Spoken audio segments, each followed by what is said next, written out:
उपासक अपने उपास्य देव में तन मन प्राण सर्वस्व समर्पित कर देता है तो उपास्य देव उससे एक क्षण भी दूर नहीं रहते। यही उपासना का अर्थ है।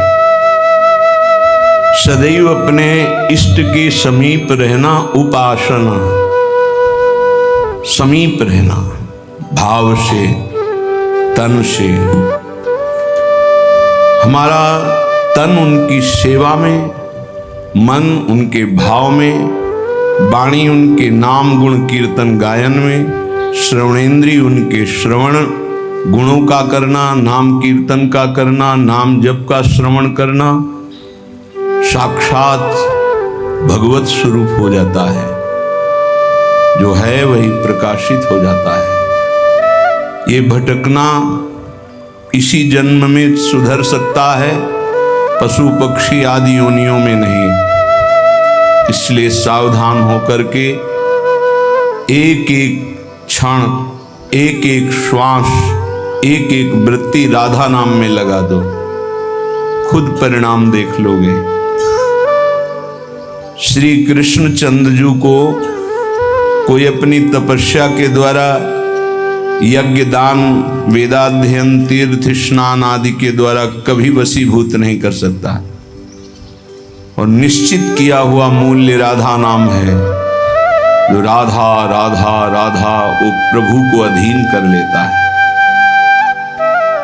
कुछ माफी मांगने की जरूरत ही नहीं पड़ती प्रभु से। अनुल्लिख्यानंतानपि तदपराधान मधुपतिर महाप्रेमा विष्टस्तौ परम देयम विंशति तवैकम श्री राधे गृणत ई नामामृत रसम महिम्नः कह सीमाम स्पृशति तौदास्यैक मनसाम। जो राधा राधा राधा ऐसा उच्चारण करते हैं, प्रभु उनके अनंत अपराधों का लेखा जोखा ही नहीं करते।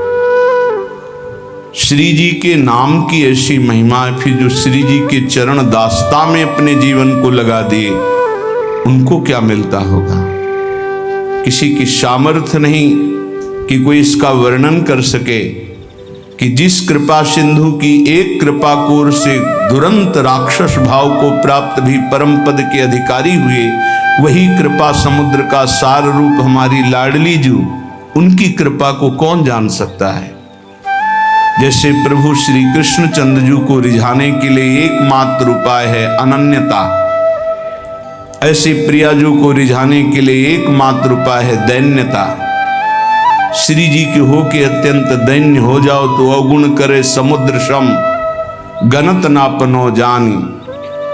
ये मेरा जन है, बस इस बात से हम जीत जाते हैं।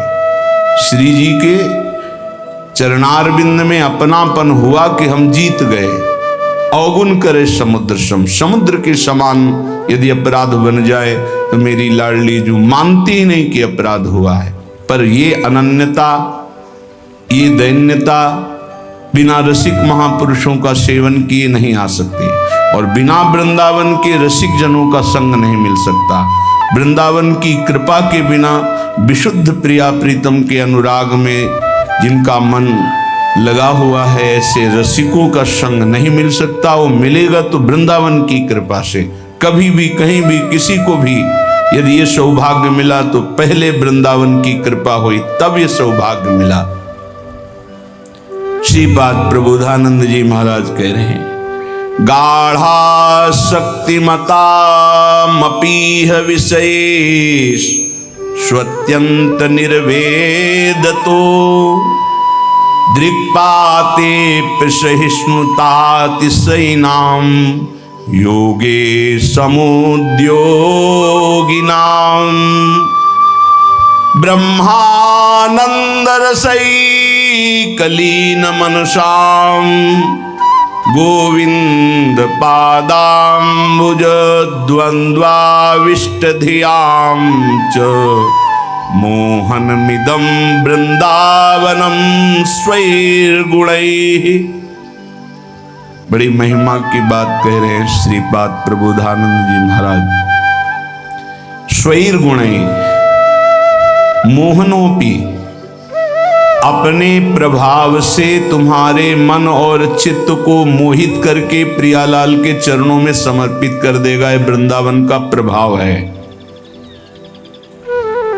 जब अपने को सबसे दीन समझा जाए, नाम जापक अपने को सबसे दीन समझे, मैं सबसे नीच, ओ ऐसा आप सत्य मानिएगा, जो नाम जापक है वो कोई बनावटी नहीं कि वो बनावटी बोलते मैं अधम हूं, मैं दीन हूं, मैं नीच हूं, ऐसी बात नहीं।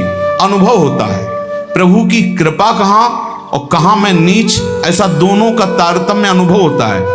अहंकार के कारण आपको अनुभव में नहीं आ सकता, लेकिन जब अहंकार रहित होगे तो दिखाई देगा कहां प्रभु की अपार कृपा और कहां अपनी अधमता, दोनों का। देखो स्वामी जी महाराज श्री ललिता जी के अवतार हैं, श्री स्वामी हरिदास जी, और अपने सिद्धांत पद में कह रहे हैं, मोसो ना बिगारन को और तोसो ना संवारन को, तो ही मोई पड़ी होड़। अब विचार करो, हरिवंश महाप्रभु हित सजनी के अवतार हैं, वो कह रहे हैं, क्वाहम तुच्छा परम अधमा प्रण हो गर कर्मा, कहा मैं तुच्छ अधम अपराध करने वाला हूं, कहा ये नाम, ये राधा नाम तो सिर्फ वृंदावन की महिमा जो मेरे हृदय में स्फुरित हो रहा है। क्या है ये? कोई साधक है, कोई संत है? ये तो साक्षात भगवान आचार्य रूप में अवतरित होते हैं। तो जब जब होए धर्म के हान, सेवक जी महाराज हरिवंश महाप्रभु के लिए लिखते हैं, जब जब होए धर्म के हान, तब तब तनु धरि प्रगटत आन, जान और दूजो नहीं। तो उपासक को चाहिए, जो नाम जापक, उसका नाम तभी प्रकाशित होगा जब उसमें दैन्यता है कि मैं तो वास्तविक मैं बहुत अधम हूं, लेकिन हम पर प्रभु की बहुत कृपा है। ये दोनों साथ होने चाहिए, केवल अधम ही कह के नहीं रुकना है। देखो हनुमान जी महाराज परम ज्ञानी महाभागवत, असमय अधम सखा सुनु, रुक नहीं गए, पर मोहू पर रघुवीर, देखो मेरे ऊपर कितनी कृपा, यद्यपि मैं अधम हूं, ये बात ध्यान देनी। नाम जापक उपासक तभी दिव्य ऊंचाई पर पहुंचता है जब तरण से भी अपने को नीचा समझता है। बहुत सहनशील होना चाहिए नाम जापक, नाक में गुस्सा नहीं होना चाहिए। और एक ध्यान रखना, भजन करोगे तो ये आ जाएगा, सही ढंग से चलोगे तो नाक में गुस्सा आ जाएगा, क्योंकि अभिमान स्फुरित होगा जो अंदर है, उसको दमन करने के लिए गुरु शासन में रह जाता है।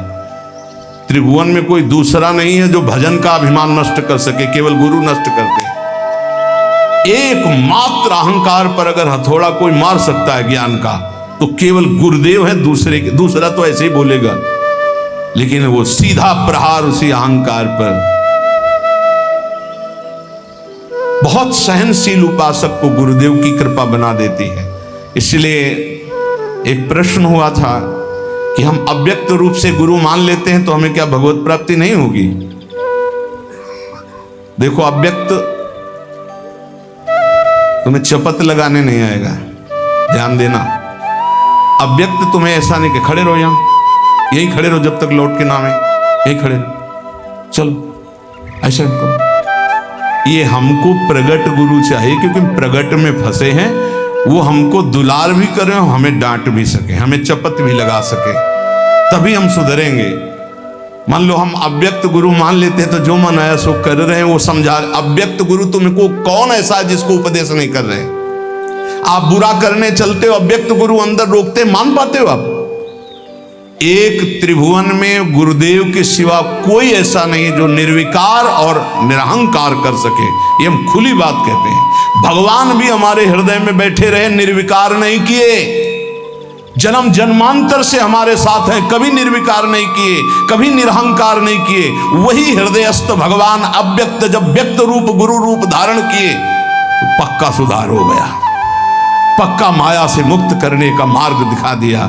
नहीं तो हाथ उठा कहते चाहे सर के बल खड़ा होकर तप करे, अहंकार पे कोई फर्क नहीं पड़ता।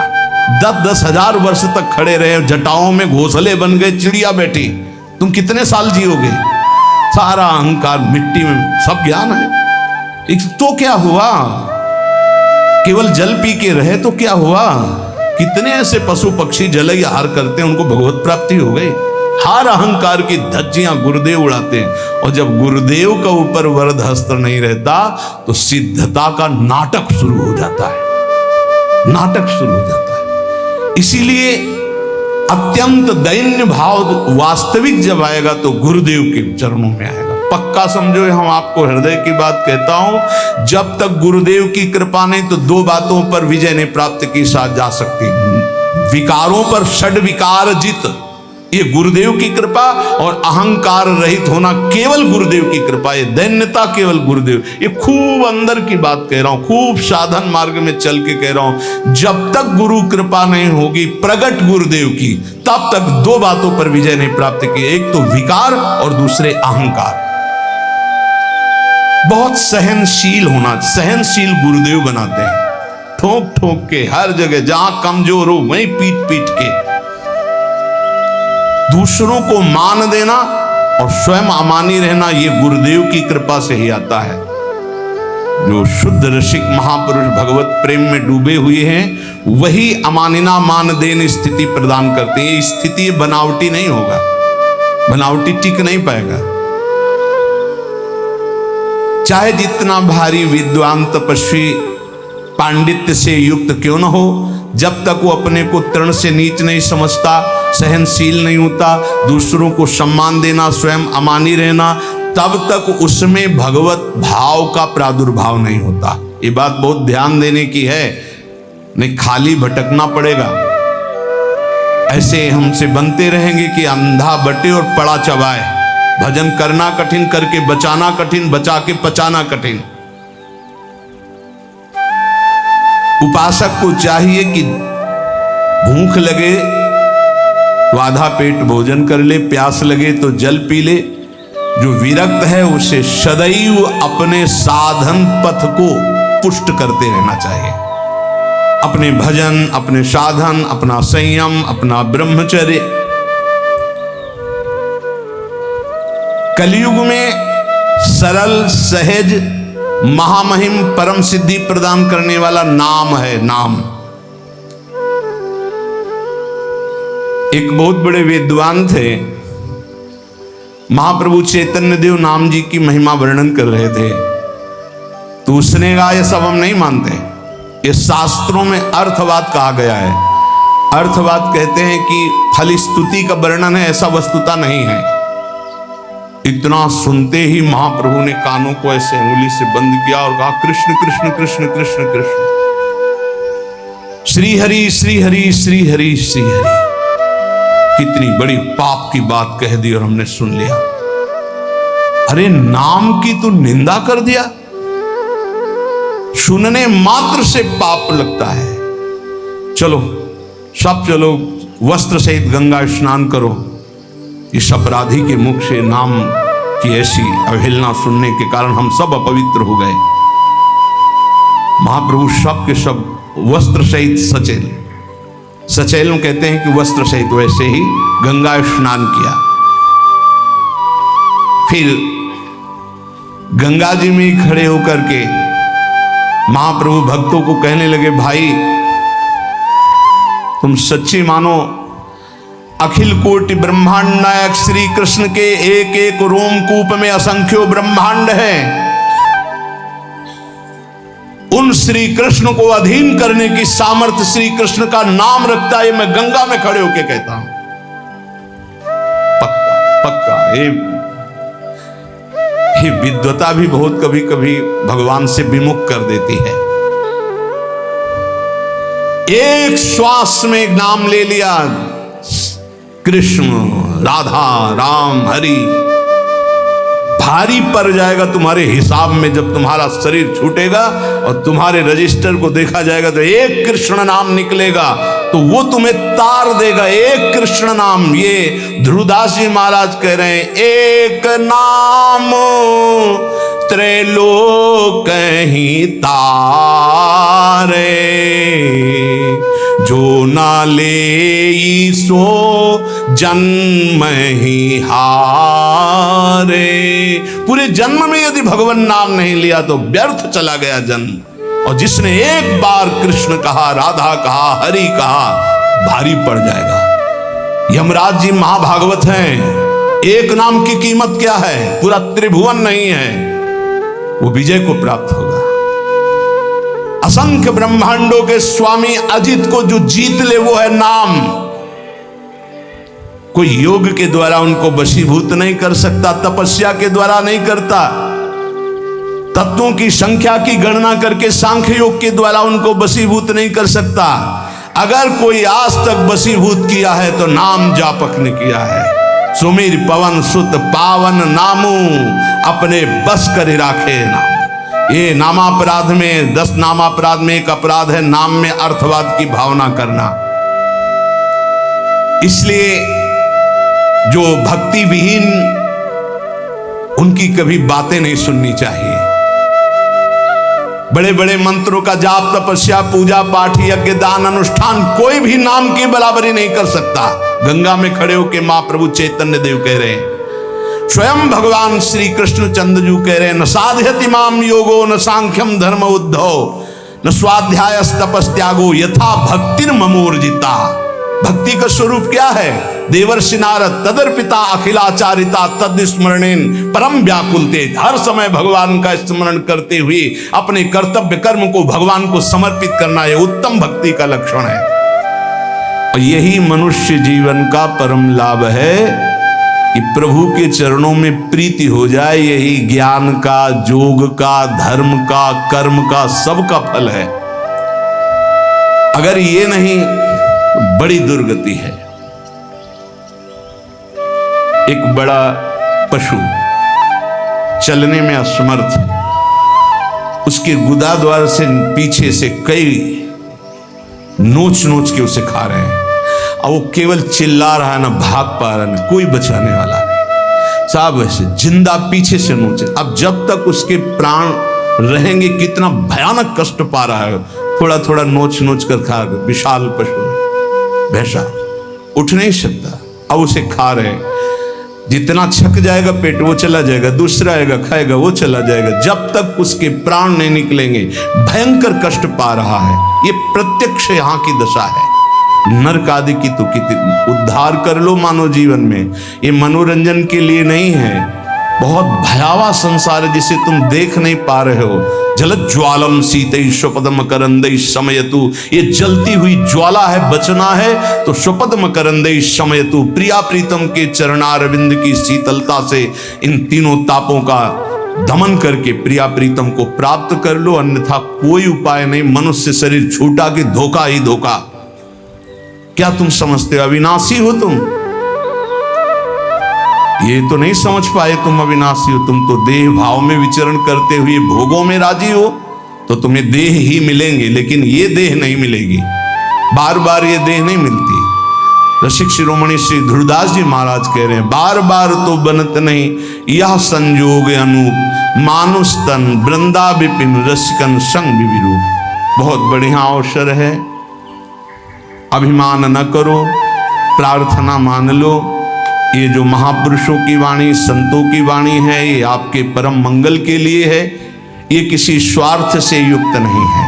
ये तुम्हारे परमार्थ को, परम अर्थ, परम सुख प्रदान करने वाली है।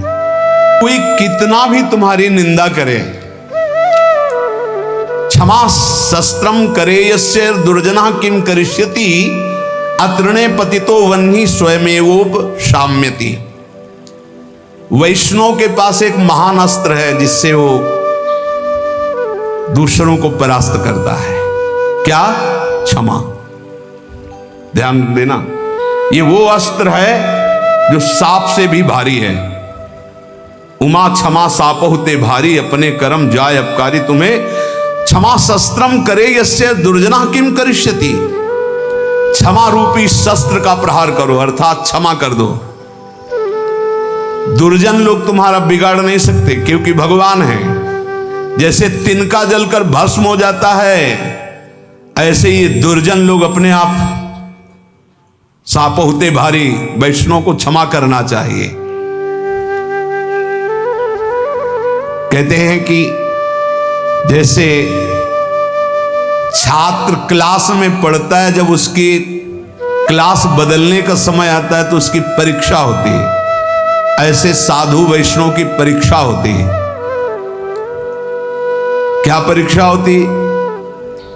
उसको गाली दी जाएगी, अपमान होगा, निंदा होगी। ये ध्यान देना, ये परीक्षा अगर पास हो गए क्या क्षमा और शांति, तो आगे क्लास में पहुंच जाओगे भूमिका में, नहीं फिर नीचे बने रहोगे।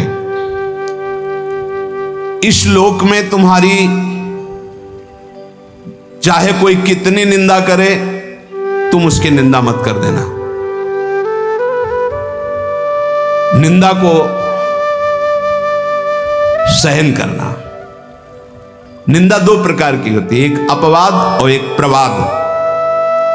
महाप्रभु चैतन्य देव, अगर बुरा काम तुमने किया और फिर उसकी निंदा हो रही है तो ठीक हो रही है, तुम्हें बचना चाहिए, उसमें भी तुम्हें नाराज होने की जरूरत नहीं। और अगर तुमने बुरा काम नहीं किया और तुम्हारी निंदा हो रही तो बहुत ठीक हो रहा है, तुम्हारा भारी प्रारब्ध जो शरीर में दंड मिलने वाला था वो निंदा के द्वारा काटा जा रहा है। भगवान की विशेष कृपा है।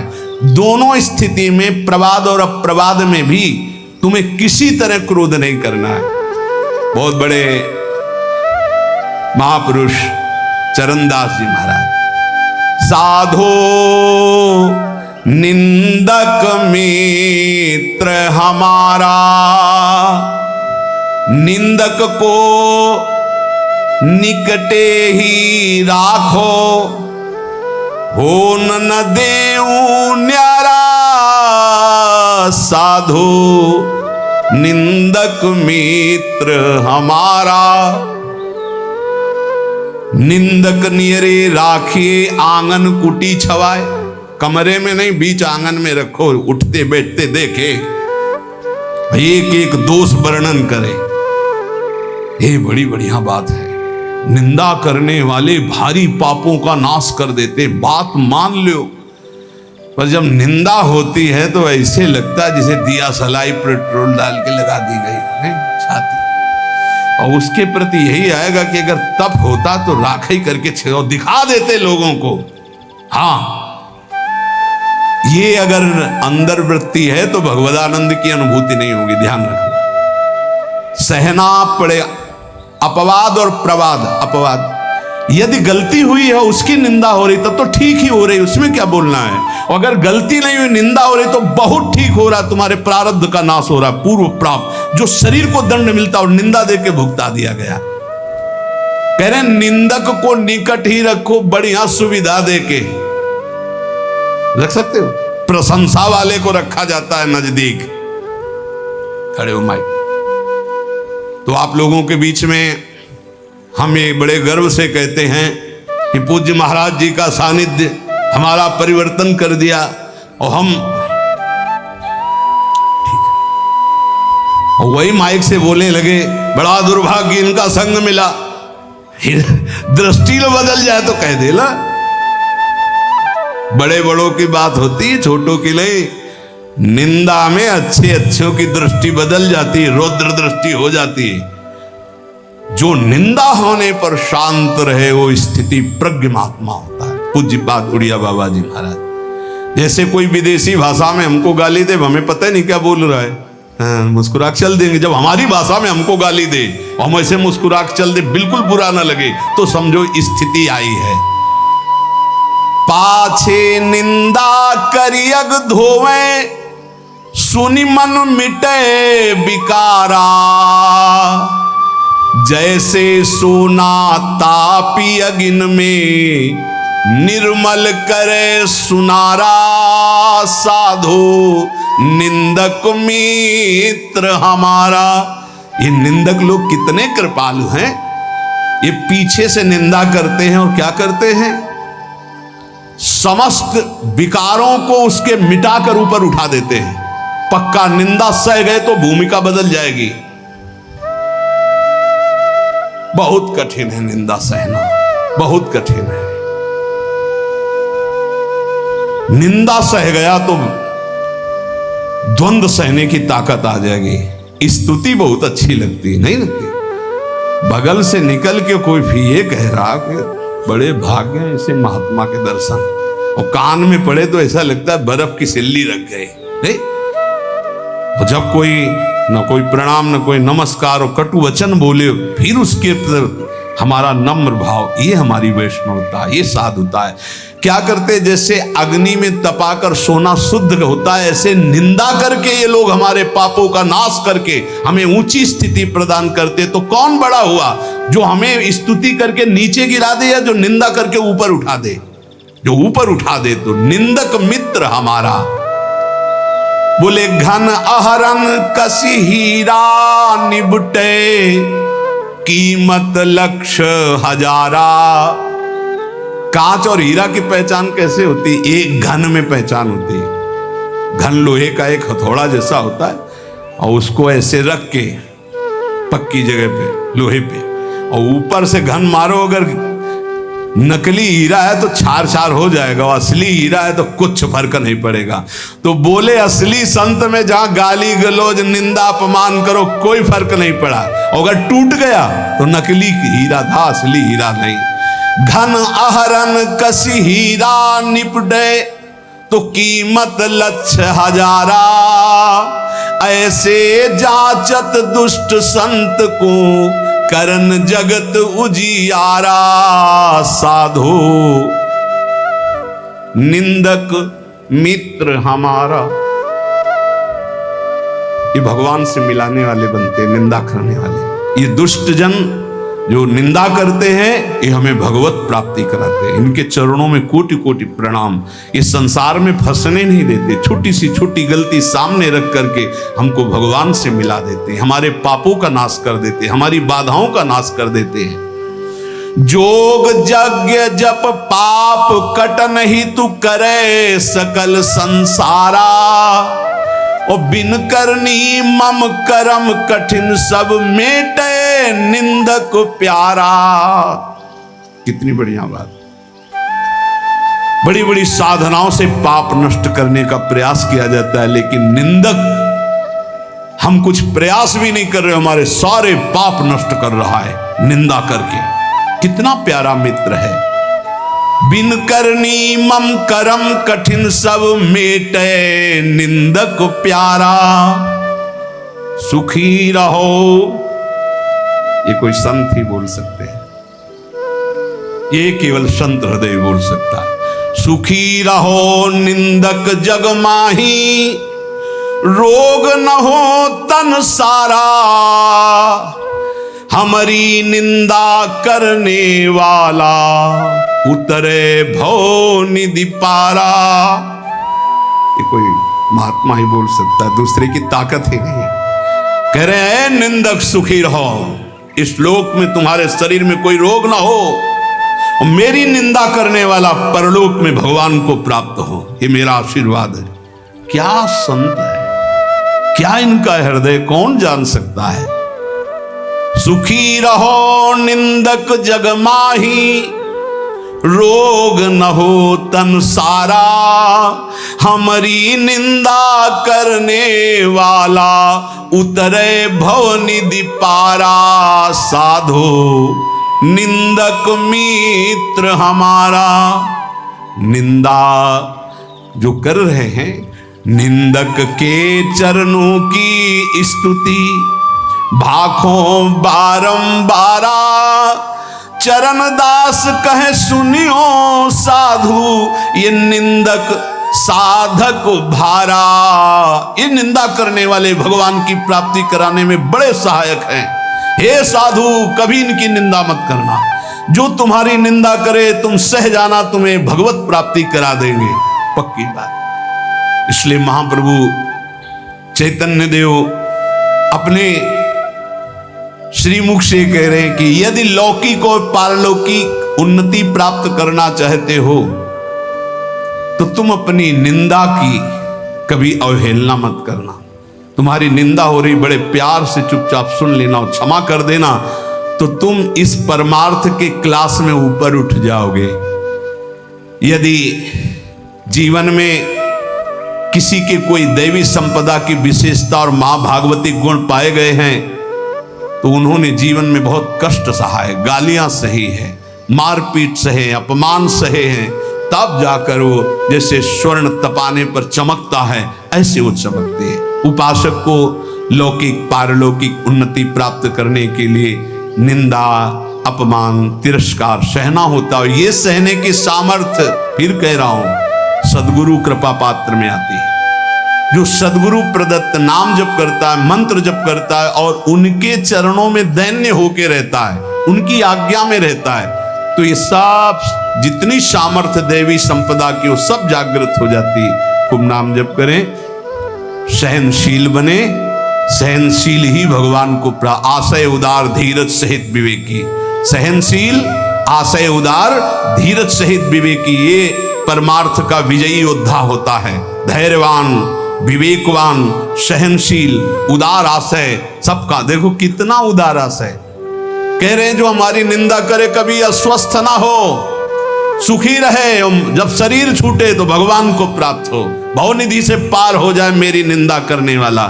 क्या महात्मा का हृदय है, बलिहारी है ऐसे महापुरुषों की, जो अपमान और निंदा करने वालों को भगवत प्राप्ति कराते हैं। पूरे महापुरुषों के चरित्रों में यही तो पाया जाता है। हम ऐसे महापुरुषों के बच्चे हैं, उनकी शरण में हैं। तो जैसे पिता के गुण पुत्र में आते हैं, ऐसे आचार्य और गुरु की गुण शिष्य में आते हैं, शरणागतों में आते हैं। हम सब आचार्य की शरण में हैं। ऐसे सहनशील, आशय उदार, धीरज सहित विवेकी गुरुजनों का आश्रय लेकर हम यही लक्षण धारण करें, खूब नाम जप करें। शेष चर्चा आगे। श्री राधा वल्लभ।